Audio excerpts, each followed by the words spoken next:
that is the slope ddRL of P, it must be equals to 0 at the maximum power. So we have placed 0 at this equation. So 0 equals to this, equation number 2. So ultimately getting calculation, you are getting RThevenin equals to RL. So that is our proof. Now you see here, according to the proof, if RL equals to RThevenin, then you will get maximum power at the load. So we have proved that if RThevenin equals to RL, then maximum power would be obtained. It is the maximum power condition. Now we want to determine what is the maximum power. So from equation 1, you see equation 1 is this. In this equation 1, P equals to E Thevenin square RL divided by R Thevenin plus RL whole square. So if you place the value of R Thevenin equals to RL in this equation, then you can get here E Thevenin square R Thevenin divided by R Thevenin plus R Thevenin whole square. Just placing the value of this R Thevenin equals RL. So equalizing these all resistance, ultimately you are getting E Thevenin square by 4 R Thevenin. So that is our P max. Now we are going to solve a problem relating the maximum power transfer theorem. Problem number here, example 4.13. Problem states that find the value of RL for maximum power transfer in the circuit of figure 4.50. That is, for this network you have to find out the value of RL. What is the value of RL if you want to get maximum power at the load?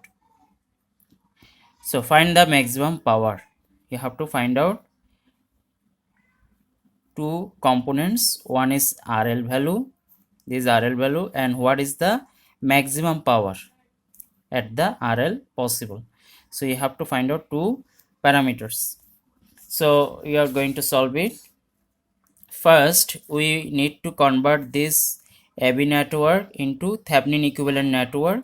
That's why we need R Thevenin and E Thevenin. So first we are going to determine R Thevenin. We know to determine R Thevenin we need to remove all sources. This voltage source by shorter and current source by the open circuit. This is the common rule. Now you are getting the R Thevenin from A to B.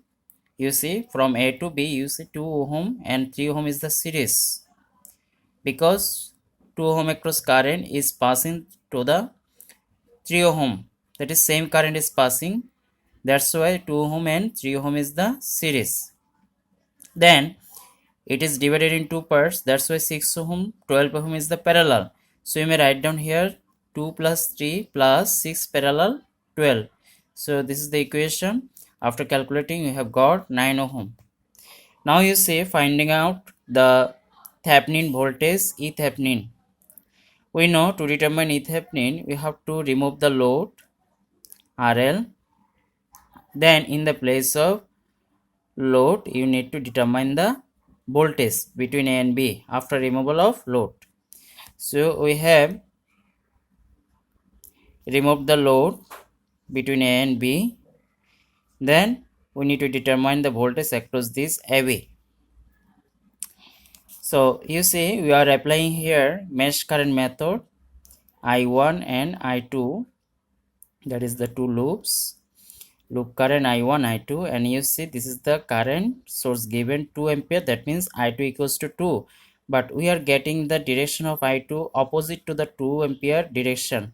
That's why I2 is negative minus 2, I2 is minus 2 ampere, since direction is opposite each other. 2 ampere is upward direction, but I2 direction we have taken opposite. That's why I2 is minus 2 ampere. Now we need to determine I1. Here I2 is given, since current source is given here, but there is no current source. That's why you need to determine I1. So we have to apply Kirchhoff's voltage law at this loop. So applying Kirchhoff voltage law at this loop, A B C G H A, A B G H A. You see, for loop A B, sorry, this one, A B G H A. Then if you start from A, then 6 I1 you see 6I1. Then come here, it is the 12 multiply I1 minus I2, I1 minus I2. Then come here, first sign is negative, so minus 12 equals to 0.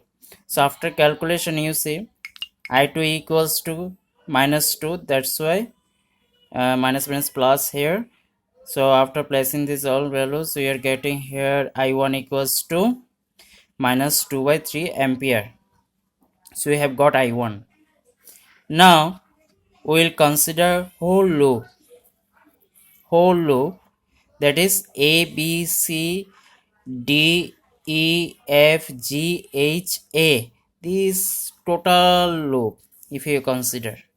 Then if you start from here, IA, then you see 6I1 plus 3I2.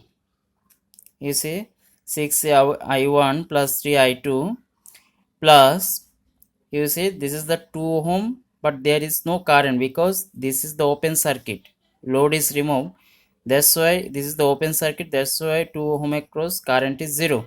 So we have placed here 0, 2 multiply 0. Then here voltage is, first sign is plus, so plus E Thevenin, this is the voltage E Thevenin. Then come here, no component, here only one component, minus 12. So minus 12 we have placed here equals to 0. So if you put down the value of I1 and I2, then you can determine here E Thevenin. So after calculating, you are getting E Thevenin equals to 22 volt. So you have got E Thevenin and you have got R Thevenin. Now you can determine the Thevenin equivalent circuit. That is our Thevenin equivalent circuit. So we have placed the value of E Thevenin and R Thevenin here. Now you can easily determine the maximum power, and we know that to fulfill the maximum power transfer theorem, RL must be equal to R Thevenin. So we know for maximum power transfer theorem, RL must be equal to R Thevenin. So we have got the RL value, RL equals to R Thevenin. Since R Thevenin we have got 9, so RL value is equal to 9 ohm. Now maximum power P max equals to E Thevenin square by 4 R Thevenin. E Thevenin value is 22 volt and R Thevenin is 9 ohm. Ultimately you are getting 13.44 watt. So that is our answer. So we have completed maximum power transfer theorem.